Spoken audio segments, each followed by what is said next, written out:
یو سړی د شیطان د تسلط نه ځان بچ کوي او د شیطان د گمراه کولو نه ځان بچ کوي، نو د هغې مختلفې لارې دي، مختلفې طریقې دي. او په هغې کې یو موږ عرض کړي وه چې د الله والا خلکو سره تعلق ساتل، د دیندار خلکو سره تعلق ساتل، د نیکعمله خلکو سره تعلق ساتل، دا د شیطان د گمراه کولو نه د حفاظت یو طریقه ده. او زموږ استاد محترم فرمایل چې کله الله تبارک وتعالی دا شیطان د جنت نه راوشړ او ذلیل او رسوا شو او دې دنیا ته رټلې شوی راولېږلی شو، نو د الله تبارک وتعالی مخې ته یو قسم له یو چیلنج ورته کې الله جل شانه ولور او هغه قرآن ذکر کوي، فرمایي قال فبما اغويتني لاقعدن لهم صراطك المستقيم.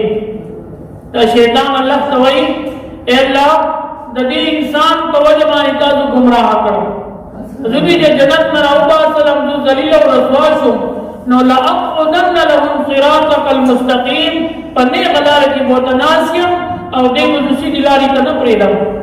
د دین اسلام په هغه لاره کې به دته شکوک او شبهات پیدا کوم، دې به شک مني. او دویم که په دغې باندې ونشي نو پرېږده مې په هېڅ جوړ نه.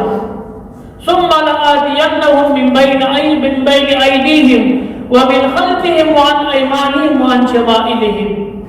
د دې بنده د ګمراه کولو دپاره به زه د مخې د طرفه راځم، دې به ګمراه کوم، د شا طرفه به راځم، د ده د ګمراهۍ کوشش به کوم، د ښی طرفه به راځم، دې به ګمراه کوم، د ګس طرفه به راځم، دې به ګمراه کوم، ولکن تجد اکثرهم شاکرین. او ته به د دوی نه اکثر شکر ګزاره وینئ نه. زموږ استاد محترم مفتي تقی عثماني صاحب دامت برکاتهم هغه به فرمیل وی په دې ټکي کې د شیطان چې کله د الله تبارک وتعالی مخې ته دا خبره وکړه چې ولا تجد اکثرهم شاکرین، ته به اکثر د دوی نه شکر ګزار ونئ نه، نو د شیطان د ګمراه کولو اولنۍ لاره چې دا هغه ناشکري ده.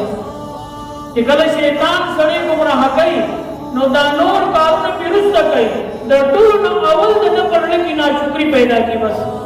او چې کله ده کې ناشکري پیدا کړي نو د ناشکرۍ د وجې نه دی بیا په ګمراه کولو کې دا شیطان په ده باندې غلبه واخلي او دې ګمراه کړي په هغه طریقه چې بیا ورته مخکې کار ډېر اسان وي. چې اولنۍ انسان کې الله تبارک وتعالی یعنې د حفاظت ډېرې طریقې دې بنده له ورکړي، خو چې شیطان په ده کې د ناشکرۍ هغه ماده واچي او دې ناشکره کړي نو مخکې ګمراه کول ورته ډېر اسان وي. نو زموږ استاد محترم به فرمیل وی که یو سړی د شیطان د ګمراه کولو نه ځان بچ کوي او یو سړی د شیطان د تسلط نه ځان محفوظه کوي، نو اولنی کار به دا کوي چې د الله د هر یو نعمت ناشکري به نه کوي، شکر به وباسي. چې کله د نعمت ناشکري وشوه بیا مخکې به دا شیطان دي بیا به ګمراه کوي. ځکه فرمایي ولا تجد اکثرهم شاکرین. د شیطان وی الله ته به شکر ګزاره بنده نه یم، دغه شان معامله ده. سړی ګوري نو که انسان په دنیا کې الله انسان له څومره نعمتونه ورکړي خو ناشکره وي.